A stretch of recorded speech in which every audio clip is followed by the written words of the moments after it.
कहते हैं कि अगर हम मिलजुल कर रहें तो हर मुसीबत का सामना हम बड़ी आसानी से कर सकते हैं। आज की कहानी से हमें कुछ ऐसा ही सीखने को मिलता है। एक रात में 84 गांव के लगभग 600 घरों के लोग अचानक गायब हो गए। कहाँ गए किसी को नहीं पता। जिस गांव को वो छोड़कर गए उस गांव का नाम है कुलधरा, जिसे कि एक श्रापित गांव माना जाता है। कौन कौन से कारण थे उस गांव के श्रापित होने के, क्या ऐसा राज आज भी उस गांव में दफन है? आज मैं उन कारणों पर रोशनी डालने की कोशिश करूंगा। तो पिछले लगभग 200 सालों से कुलधरा वीरान पड़ा है। जो कभी एक सारी सुविधाओं से लैस हंसता खेलता गांव था, वो आज बंजर पड़ा है और आज सिर्फ एक टूरिस्ट प्लेस बनकर रह गया है।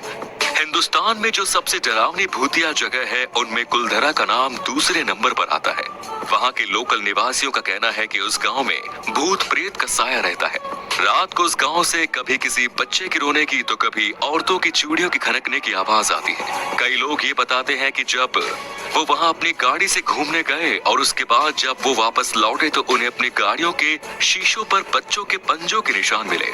राजस्थान सरकार ने उस गांव के चारों तरफ 2 किलोमीटर की दूरी पर एक बाउंड्री बना दी और एक बड़ा सा गेट भी बनवा दिया। आप कोई भी वहाँ के दिन में तो घूमने जा सकता है, पर सूरज ढलते ही आपको वहाँ से जाने के लिए कह दिया जाएगा।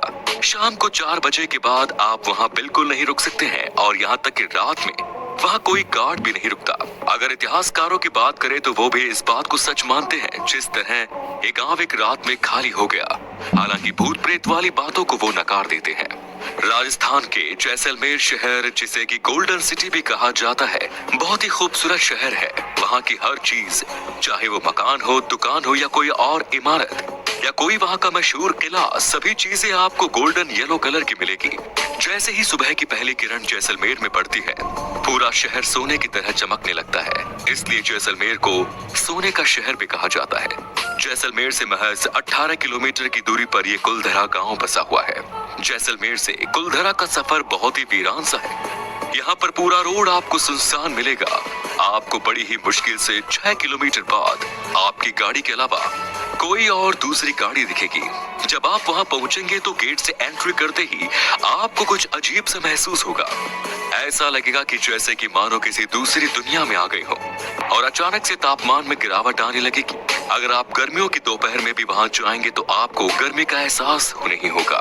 वहाँ पर घूमने कई लोग बताते हैं कि कई बार उन्हें ऐसा लगता है जैसे किसी ने उनके कंधे पर हाथ रखा हो। ऐसा लगता है मानो कुछ औरतें वहाँ बैठकर हंसी ठिठोली कर रही हो और लोगों की चहलकदमी की आवाज अक्सर वहाँ आती रहती है।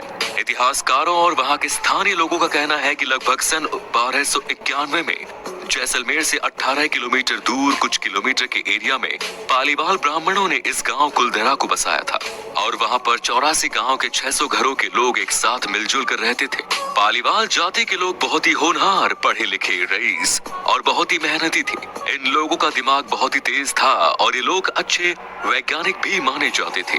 इन लोगों ने उस जमाने में बहुत ही नई तकनीकों का इजाद किया। इन्होंने बहुत ही वैज्ञानिक तरीके से अपने घर बनाए और काफी घर आज भी वहाँ मौजूद हैं और ये अभी भी बिल्कुल नए जैसे लगते हैं। गर्मी में 45 डिग्री के तापमान में भी उन घरों के अंदर ठंडी हवा आती है और आपको ये महसूस भी होगा अगर आप वहाँ उन घरों में जाएंगे तो। पालीवाल लोगों का मेन पेशा जानवरों को पालना और खेती करना था। पालीवालों ने एक ऐसी तकनीक इजाद की थी कि बारिश का पानी रेत में गुम नहीं होता था, बल्कि ये एक साथ गहराई पर जमा हो जाता था, जिसकी वजह से बहथार जैसे वीरान रेगिस्तान में भी फसल उगाने में कामयाब हुए। वो भी कोई मामूली फसल नहीं बल्कि उम्दा किस्म की फसलें। उन्होंने वहाँ पर कई बावड़ी और तालाब भी बनाए जिसमें वो अच्छी खेती करते थे, जो कि आज भी आपको वहाँ देखने को मिल जाएगा। तो आखिर ऐसा क्या हुआ कि इतना उन्नत और विकसित गांव एक रात में ही वीरान हो गया? दरअसल उसका कारण था जैसलमेर का दीवान सालम सिंह। सालम सिंह एक बहुत ही क्रूर दीवान था और कुलधरा गांव भी उसी के प्रशासन में आता था और उसके क्रूर होने के पीछे भी एक कहानी है। दरअसल जब वो 11 साल का था तब उसी की नजरों के सामने उसके पिता की गर्दन काट दी गई किसी राजद्रोह के आरोप में। उसके पिता भी जैसलमेर के सोनार किले में दीवान थे। उसी घटना ने सालम सिंह को इतना क्रूर और निर्दयी बना दिया। एक बार सालम सिंह कुलधरा गांव का दौरा कर रहा था तो अचानक उसकी नजर वहां के पुजारी की बेटी पर पड़ी और उसकी नीयत खराब हो गई।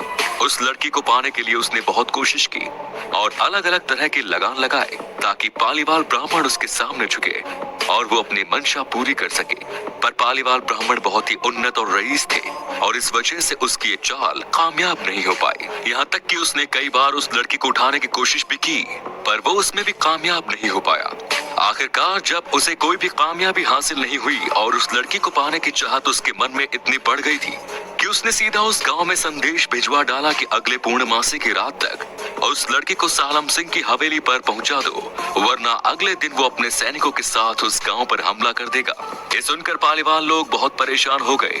उन्हें समझ में नहीं आ रहा था कि अब क्या करें, क्योंकि पूर्णमासी की रात आने में अब कुछ ही दिन का वक्त रह गया था। हर आदमी अपने अपने तरीके से सुझाव दे रहा था, पर इसके लिए उसके पास वक्त नहीं था। उसके बाद गांव में पंचायत बुलाने का फैसला हुआ और उसी दिन सारे 84 गांव के लोग एक मंदिर में इकट्ठा हुए। उसके बाद अलग अलग लोगों से राय ली गई। किसी ने कहा कि हम साथ मिलकर इसके खिलाफ लड़ेंगे, पर वो कुछ हजार लोग इतनी बड़ी सेना का सामना नहीं कर सकते थे। किसी ने कहा कि वो परिवार वहां से चला जाए, पर सालम सिंह के जुल्म के किस्से बहुत ही मशहूर थे। अंत में सभी 84 गांव के लोगों ने एक मत से फैसला लिया कि वो सभी एक साथ उस गांव को छोड़कर वहां से खामोशी से चले जाएंगे। उनका कहना था कि हम अपनी इज्जत का सौदा नहीं करेंगे, चाहे कुछ भी हो जाए। शायद यही फर्क था उस टाइम के लोगों में और आज के लोगों में। वो सारे लोग जिस तरह से एक लड़के की इज्जत को बचाने के लिए एक साथ आ गए, ये अपने आप में एक मिसाल है। और आजकल के लोगों को सिर्फ अपने आप से मतलब रहता है, चाहे उसके पड़ोसी के साथ कुछ ही गलत क्यों ना हो रहा हो, उससे उसे कोई फर्क नहीं पड़ता। और शायद यही चीज उन लोगों में नहीं थी। खैर, ये तो हुई इंसानियत की बात। अब आते हैं कहानी पर। जब गांव छोड़ने का फैसला हुआ तब उन्हें पता था कि अब इसमें जरा सी भी देरी हुई तो ये बात कहीं ना कहीं से बाहर निकल जाएगी। तब उसी रात उन लोगों ने गांव छोड़ने का फैसला किया और लोगों से कहा गया कि अपने साथ सिर्फ सबसे जरूरी और कीमती सामान लो चलो। उसके बाद लोगों ने जल्दी जल्दी में अपने जरूरी और कीमती सामान को उठाया और बाकी सामान जैसे पड़ा था वैसे ही छोड़कर चल गए।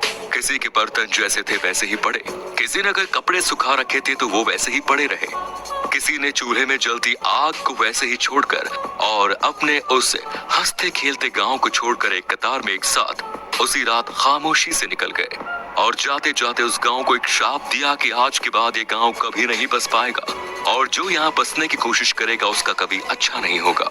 उसके बाद वो रात बीत गई और 2-3 दिन बाद और बीत गए और पूर्णमासी की रात को भी वो लड़की सालम सिंह की हवेली पर नहीं आई। तो अगले दिन जैसा कि उसने कहा था, अपनी सेना के साथ दीवान सालम सिंह गुस्से में कुलधरा गांव की तरफ बढ़ता है और जब वो कुलधरा पहुंचता है तो उसे चारों तरफ सन्नाटा ही नजर आता है। वो पूरे 84 गांव को छान मारता है, पर उसे वहां एक भी शख्स नजर नहीं आता। बाद में उसने अपने सैनिकों से वहां बहुत खुदाई भी करवाई, क्योंकि पालीवाल लोग बहुत ही रईस थे।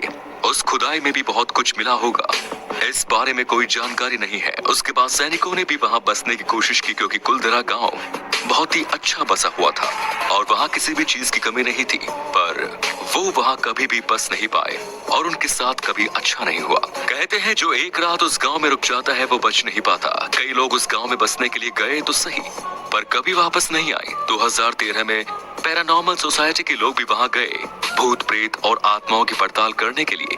उनके पास एक डिवाइस होता है जो कि नेगेटिव एनर्जी की पहचान करता है, तो उन्होंने भी अपनी बोर्ड में नेगेटिव एनर्जी होने की बात को माना और कुछ तो कैद हुआ था उनकी डिवाइस में। उस रात को वहां गांव खाली करने के बाद वो लोग कहां गए किसी को नहीं पता।